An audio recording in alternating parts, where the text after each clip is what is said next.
All right, hello, wine drinking people. We are back. And hey, we were supposed to have an event with David Lemay from Chateau Gruaud Larose this week, and it didn't happen. I was embarrassed. We couldn't sell, a Gruaud Larose event going back to 1988 with four great vintages and a couple of vintages of Sarge for a mere $75. And, we didn't put out an email on it. Fair enough. So, hey, the best source for great wine, the great Bordeaux's, if you want real wines and not fakes, because hey, they're paying for empty bottles in China today, man. You have to be real careful what you get out there in the auction market.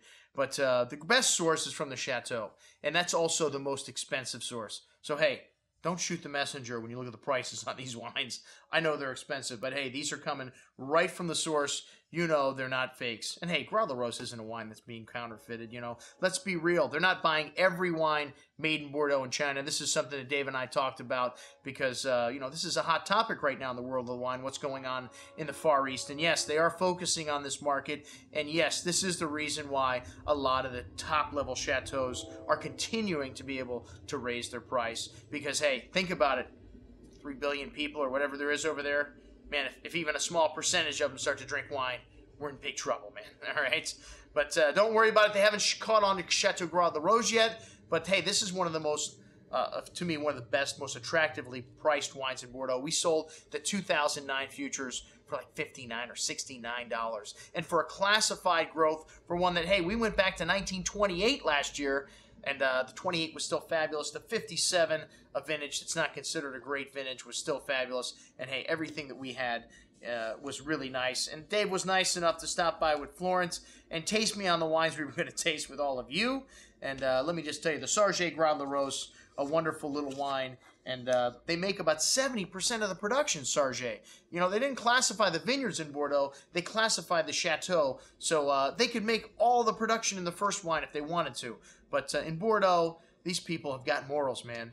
They just cannot put something out in the bottle that is below the quality that Chateau Gruaud Larose could be. This is a Grand Cru Class A wine, folks. So that's what you get, the kind of commitment of these great chateaus in Bordeaux. Sarge is the second wine, and we had a few vintages of Sarge de Gruaud Larose at our tasting here. Let's see, we had the 2008, which is a vintage that kind of was overlooked in this country, but a really nice forward vintage. This wine had some lovely currant cassis-berry fruit. It's a blend of 57% Cabernet, 34% Merlot, and 9% Petit Verdot, which is very high for this wine. You really don't notice that coming out in the wine yet, but it had that textbook Bordeaux kind of roasted coffee and classic earth of Saint Julien. Really smooth and polished on the tongue for such a young wine, but like I said, man, close to 70% of the production went into this wine in 08. I can't wait to taste the 08 Gruaud Larose. Should be fantastic. All right, the 2003 Sarge. This is a wine from a very hot vintage and a really highly touted vintage, but the wine's starting to really soften out and drink at or near its peak, I think, right now. Sure, it's going to last a couple more years, but some herbal notes showing up on the finish, and not a great amount of acidity here. The 2001, however, what a classic vintage this is in Bordeaux, and the Sarge drinking beautifully, and for like around $50. Man, for a Bordeaux that's around 10 years old, this is a great little wine. Dried herbs, fresh earth notes showing some bottle age here, real distinctness and minerality coming through, and still had this lovely zing of acidity on the finish. Lovely freshness, a classic vintage in Bordeaux, 2001. All right, and then the 2006 Gruaud Larose, the first wine.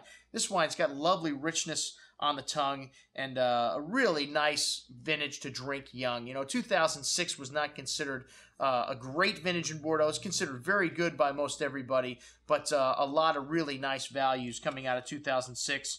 And even though this wine's listed at $100, man, look at the price on the other wines. The 2001, $150, really showed that distinctness and that classic gravelly minerality that you get from Bordeaux. A little bit of green peppercorn coming through there and even a minty character. And really nice. And still it's got a couple of years left in it, though. I think you could keep that wine a little more. And 1995, this is the first great vintage in the 90s. Unfortunately, it didn't turn out to be, I think, as good as the critics wanted it to be because they really didn't have much to talk about until this vintage. So the first chance they had something to tout in 95, they did. And the wine's really still a little austere and some lovely cigar box spice, some gravelly minerally notes, and currant berry fruit. But yeah, still a little bit austere. I don't know if these 95s are ever going to come around. Well, hey, we've got a lot of great stuff on this offer, and like I said, it's all straight from the Chateau. So, man, if you're a big Gruaud Larose fan, you can do nothing better than this, and even a great selection of Magnums. Check it out on this What I Drank Yesterday offer in addition to our regular offer today. I'm your host, Andrew Lampasone, signing off for the Wine Watch, saying remember, always drink the good stuff first.